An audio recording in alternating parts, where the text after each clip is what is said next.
Bonjour à toutes et à tous et bienvenue dans cette nouvelle vidéo où nous allons parler du projet Thunderbolts. Alors cela faisait un moment que je souhaitais vous reproposer une vidéo sur le sujet car la dernière fois que nous en avions parlé c'était il y a 1 an et demi. Sauf que depuis bien évidemment le temps a passé et plusieurs nouvelles informations sont apparues. Je vous propose donc que l'on parle de ce film très spécial ensemble par rapport à tout ce que le MCU nous a apporté, par rapport aux comics bien évidemment, et voir du coup ce que l'on peut en dégager. Et sincèrement, il y a plein de choses à dire. Donc sur ce, n'oubliez pas de vous abonner, allez, on y va. L'initiative Thunderbolts est assez singulière dans le MCU, et personnellement je suis très curieux de voir ce que cela va donner. Car c'est la première fois que nous allons avoir un film complet sur l'avènement d'une nouvelle équipe hors Avengers, et hors Gardiens bien évidemment. Néanmoins, qu'est-ce que Marvel prépare exactement avec ces derniers ? Pourquoi arrive-t-il maintenant?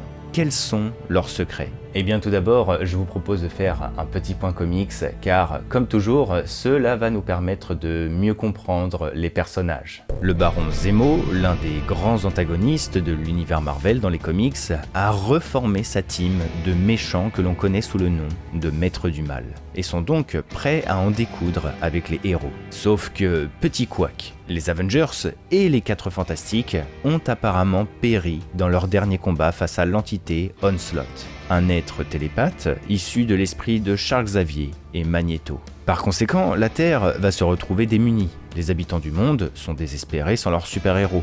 Et c'est à ce moment que le projet va naître. Les Maîtres du Mal, sous la direction de Zemo, et via de toutes nouvelles identités, vont commencer à jouer aux super-héros et profiter de l'absence des Avengers et 4 Fantastiques pour prendre leur place, entre guillemets. Ils vont donc sauver des gens, combattre des vilains qui étaient même leurs alliés à l'époque. Et très vite, les Thunderbolts vont se forger une réputation. Rapidement, les médias vont couvrir d'éloges ces nouvelles entités. Les témoignages vont se multiplier à leur égard. Et logiquement, les Thunderbolts vont se faire aduler. Sauf que c'est là que cela devient très intéressant. Zemo, lui, en tant que chef, a un plan et des objectifs. Il n'a que faire de la gloire ou du bien. Ce qui l'intéresse, via cette usurpation, c'est d'accéder aux secrets des super-héros. Par exemple, grâce à leurs nombreuses actions positives, les Thunderbolts vont rapidement avoir accès à la place des 4 libertés, soit le nouveau quartier général des défunts 4 Fantastiques. Et c'est ça qui intéresse le baron Zemo. Son objectif est d'avoir accès au QG des Avengers pour par la suite prendre d'assaut le monde et se révéler. Cependant, ce n'est pas le cas du reste de l'équipe. Dans cette nouvelle vie et ces nouvelles identités, les membres des Thunderbolts vont très vite prendre goût à la célébrité et l'amour des gens. Ils vont même recruter une jeune fille qui a obtenu des pouvoirs via l'incident d'Onslaught au sein de leur équipe. Et le plus intéressant sera leur rencontre avec Black Widow. En tant qu'espionne aguerrie, Black Widow va bien évidemment découvrir que ces super-héros ne le sont pas en réalité, mais le prétendent. Néanmoins, elle sait que ces ex-membres des Maîtres du Mal ont trouvé une nouvelle vocation dans ce qu'ils effectuent. Mais pourront-ils assumer leur passé? Pour illustrer ses propos, elle racontera l'arrivée de la Scarlet Witch, de Quicksilver et de Hawkeye au sein des Avengers en 65, car bien évidemment, Wanda et Pietro faisaient partie de la confrérie de Magneto, et Hawkeye était à l'origine un criminel. Donc ces derniers n'étaient pas spécialement les bienvenus aux yeux des gens. Et malgré leurs bonnes actions, ils étaient traités comme des malpropres. Cependant, ils ont réussi à faire la transition. Ils ont prouvé qu'ils pouvaient changer. Et c'est ce que souhaite Black Widow aux Thunderbolts. Mais ils doivent se méfier de leur leader. Zemo est foncièrement mauvais et n'a en aucun cas prévu de changer. Et bien évidemment, c'est ce qu'il va se passer. Dans une entourloupe, durant une interview avec les médias, Zemo va révéler la véritable identité de son équipe et tenter de prendre le monde sous son contrôle. Finalement, Jolt, la jeune membre persuadée de faire partie d'une team de super-héros, va convaincre ses alliés avec qui elle a noué des liens forts de renverser leur chef et de se rébeller. Et à terme, les Thunderbolts vont même aider les Avengers et les 4 Fantastiques récemment revenus avant de par la suite s'échapper et devenir des fugitifs. Voilà, alors pourquoi je vous parle de tout ça? Eh bien déjà parce que c'est l'origine des Thunderbolts, mais surtout parce que si l'on se concentre sur le MCU, depuis le début de la phase 4, On retrouve énormément quand même de liens et d'échos par rapport à l'histoire proposée dans les comics. Déjà, le premier truc à souligner, c'est que malgré tous les reports et les changements de planning, Captain America Brave New World et Thunderbolts sont des films liés. Malgré les changements, ils sont encore et toujours destinés à sortir l'un après l'autre. Respectivement, à l'heure actuelle, Captain America est prévu pour février 2025 et Thunderbolts en mai. Et justement, c'est ça qui est intéressant. Car nous le savons de par la présence de Thaddeus Ross, qui va normalement devenir président, ou encore Sam, le nouveau Captain America, on va nous amener sur la table la question d'une nouvelle équipe. Les Avengers depuis Endgame, et officiellement en réalité depuis même Civil War, n'existent plus. Nous ne faisons face désormais qu'à des entités indépendantes depuis le début de la phase 4. Mais voilà, l'avènement d'une nouvelle équipe est un véritable objectif narratif, surtout quand on sait que des films Avengers sont prévus. Ross a toujours été l'un des grands partisans des accords de Sokovie, qui avaient pour but que le gouvernement supervise l'équipe indépendante des Avengers. Et via Falcon et le Soldat de l'Hiver, nous avons été témoins que les États-Unis ont cherché à reproduire cette supervision, en nommant John Walker en tant que Captain America. Et on ne parle même pas du sérum de super soldat ou les possibles intrigues liées à la création de Hulk. Et là du coup nous arrivons à Thunderbolts, une nouvelle équipe et qui est un film censé sortir quelques mois après Captain America 4. Logiquement, les Thunderbolts vont symboliser en quelque sorte le résultat des intrigues qui ont commencé et qui perdurent encore depuis Civil War. Mais ce n'est pas aussi simple que l'on pourrait le penser.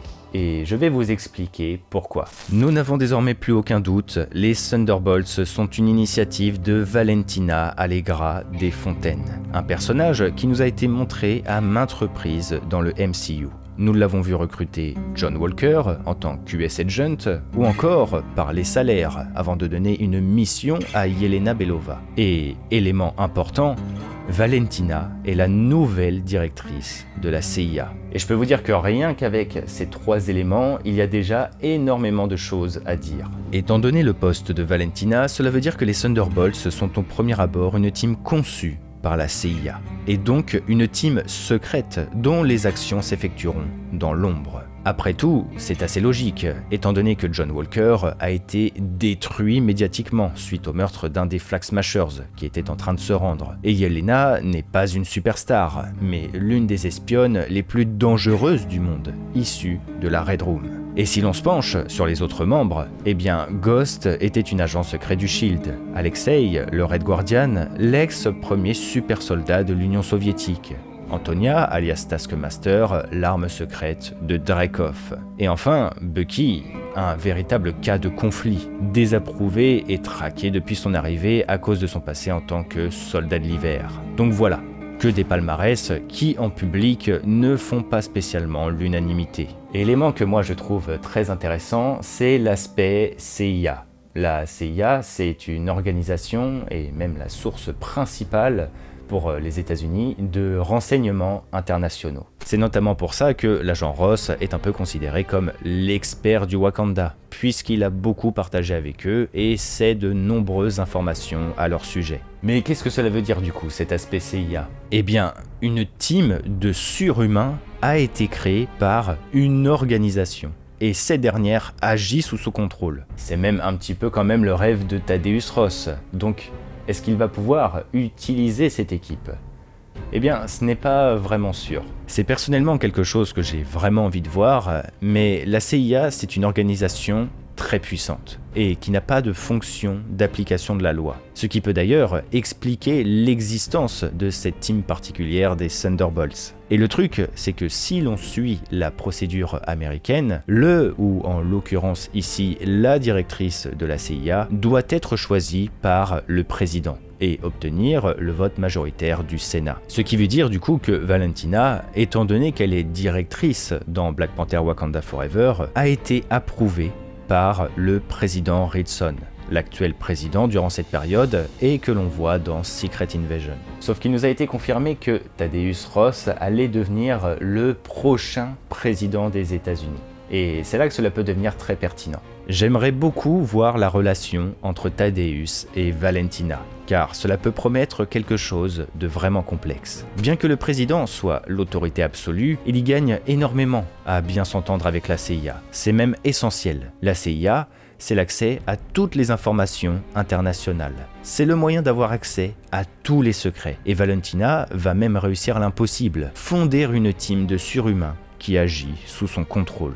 Sauf que ce n'est pas dit qu'elle s'entende avec Thaddeus. Même s'il devient le président, Valentina, en tant que directrice d'une organisation qui s'autogère, possède un poids énorme dans la balance et pourrait même faire chanter Thaddeus, qui n'a pas toujours eu un passé glorieux. Ce n'est pas quelque chose d'anodin, les conflits entre la CIA et le président, et Marvel pourrait complètement exploiter tout ça. Valentina, par le biais de cette équipe secrète et unique, puisqu'il n'y a plus d'Avengers, additionnée à la CIA, s'érige automatiquement en tant que l'une des entités les plus puissantes et influentes du gouvernement. Et sa soif d'autorité ne compte pas s'arrêter là. Puisque, je le rappelle, mais la personne qui recréait le sérum de super soldat était à la solde de la CIA. Et comme dévoilé dans Black Panther Wakanda Forever, l'un des plus grands souhaits de Valentina est désormais l'accès total des US au vibranium.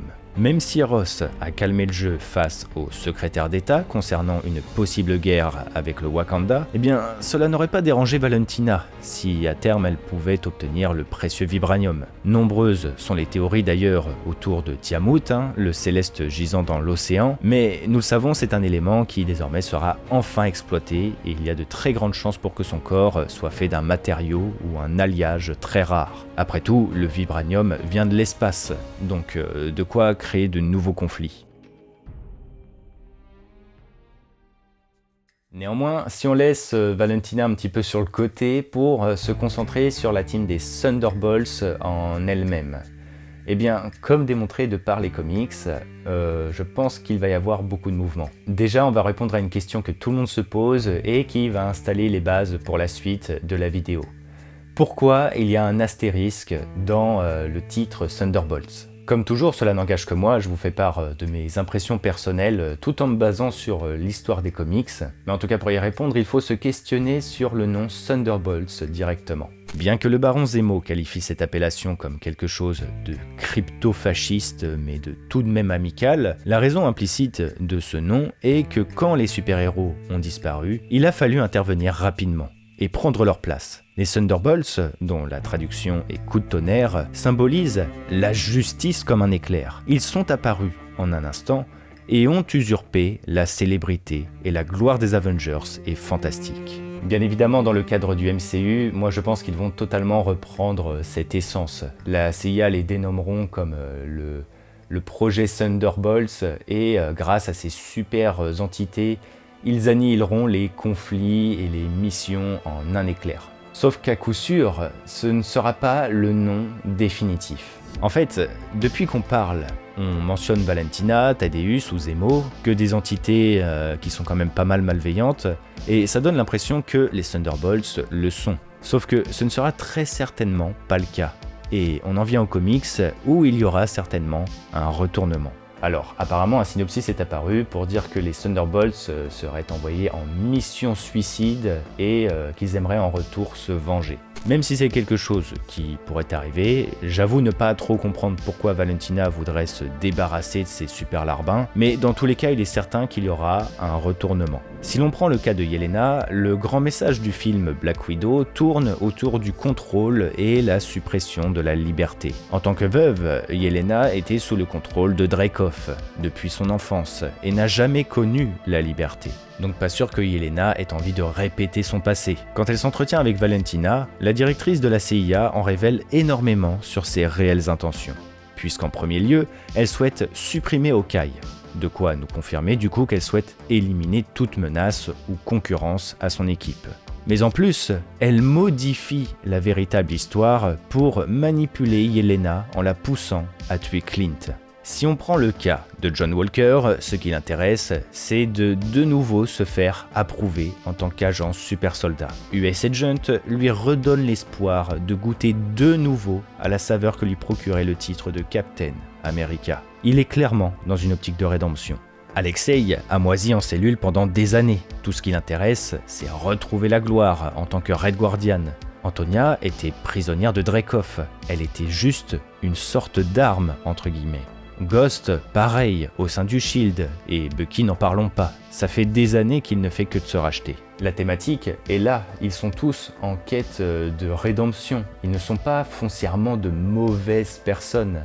Et leur introduction à tous l'a prouvé. À part Red Guardian, qui cherchait juste la gloire, ils étaient tous des armes malgré eux, des pions.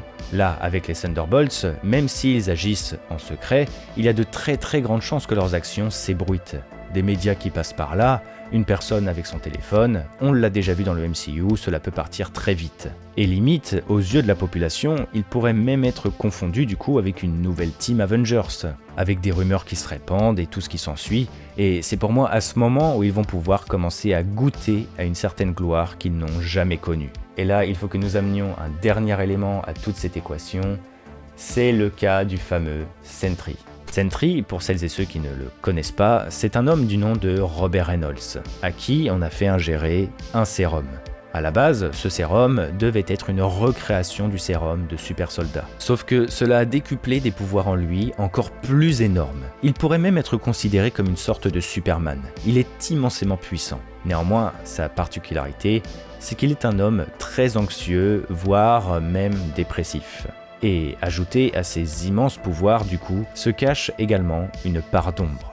Une sorte d'entité malveillante qualifiée comme le Void. Dans la saga Règne, Norman Osborn, en quête de pleinement dominer le monde, et aux côtés des plus grands vilains qu'il va d'ailleurs même trahir, s'est forgé une équipe qualifiée de Dark Avengers, avec Sentry parmi les membres. Grâce à la part d'ombre de Sentry, Norman engage une guerre civile contre Asgard, qui constitue une menace pour son règne mondial. Et Sentry, qui est manipulé par sa part d'ombre, le Void, va complètement tout annihiler. Il va littéralement déchirer en deux Arès, l'un des dieux de l'Olympe, avant de détruire entièrement la cité d'Asgard. C'est une véritable menace dont les Avengers n'arriveront même pas à venir à bout. Et c'est finalement Loki, en trahissant Osborn et en se sacrifiant lui-même, qui va emporter le Void avec lui. Sentry sera très clairement une conséquence et un objectif du film. Très possiblement réécrit en tant que création de Thaddeus ou de Valentina, et dont le déséquilibre va le pousser à devenir hors de contrôle. Et c'est à ce moment où les Thunderbolts pourront véritablement briller, car je pense que ces derniers seront les héros du jour, qui vont réussir à sauver la mise face à un Sentry incontrôlable. De quoi se relier à l'idée de mission suicide du fameux synopsis, révéler au grand jour les intentions douteuses et risquées de la CIA et du gouvernement, et de permettre une vraie rédemption pour nos personnages au lourd passé, avec certainement des morts au sein de l'équipe au passage, comme ils l'ont fait dans Les Éternels. Et à partir de là, l'émancipation pourra se faire, et les Thunderbolts restants pourront se détacher de cette identité de groupe pour en trouver une nouvelle. Et pour conclure, j'aimerais que nous trouvions le point commun de toutes ces histoires. Captain America 4, avant de devenir Brave New World, s'appelait New World Order, soit le Nouvel Ordre Mondial. Et New World Order, c'est un événement qui existe dans les comics. C'est un complot organisé par Red Skull, dans le but de conquérir le monde entier. Si on prend les premiers comics, Thunderbolts, Zemo, par le biais de cette team, visait les infos et les ressources des Avengers pour effectuer son emprise totale sur le monde. Dans la saga Siège, Norman Osborn, via une organisation secrète, et sa team de Dark Avengers visaient à prendre le contrôle total de la Terre. Tous ces comics sont des inspirations pour Captain America 4 et Thunderbolts. Valentina a fondé sa propre équipe. Sentry sera de la partie. Elle est devenue directrice de la CIA, et donc une personne influente au sein du gouvernement américain. Sharon Carter, désormais Power Broker, a réintégré le gouvernement afin de vendre leurs secrets. Il y a clairement une quête de pouvoir qui s'installe. Et la guerre du vibranium va tout chambouler. Même l'arrivée de Fisk à New York va tout changer au sein de la ville. C'est l'aube d'un nouvel ordre mondial justement. Et les Thunderbolts devront se rebeller face à tout ça.